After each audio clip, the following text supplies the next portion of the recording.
The robbers drew a black line on the bicycle tire, then slowly pushed the bicycle from the manhole cover to the bank entrance by recording the number of black marks on the ground. They could calculate the distance from the manhole cover to the bank. Then they fed a measuring tape through the manhole cover gaps so they could measure the height from the ground to the bottom of the sewer. Finally, using the Pythagorean theorem, they calculated the distance from the sewer to the bank and the slope angle needed for digging the tunnel. To ensure the robbery plan was foolproof, gang leader Jimmy came to the bank and deliberately took photos of the bank's interior structure in front of the surveillance cameras. Soon his suspicious behavior was discovered by security, who wanted to take him to the surveillance room for questioning. However, this was exactly Jimmy's scheme.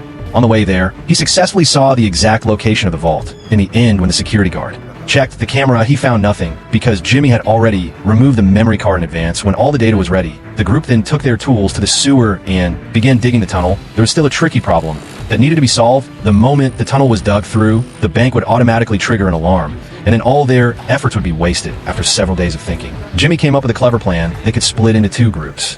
One group would directly rush into the bank lobby to rob, thus covering for the other group to steal the $1 billion from the vault through the tunnel. This way, even if the alarm went off, the police would think it was caused by the lobby robbers. Even more clever, throughout the entire robbery, they would use toy guns. This would help them escape charges later. Soon it was time for the tunnel to be broken through. Jimmy covered his fingerprints with glue, then brought several companions and rushed into the bank with guns. They instantly controlled all the hostages to act more like robbers. They even threatened the teller and filled a box with money. When the police arrived and surrounded the bank, they weren't panicked at all. Instead, they pretended to be desperate and wanted to negotiate with the police. While his companions were dealing with the police, Jimmy quickly turned off all the surveillance in the bank, then went to assist the companions who crawled out from the tunnel. His companion brought his universal lock picker. No matter how advanced the security lock, it could be opened in at most 5 seconds. But when they successfully opened the first safe, they discovered it was completely empty.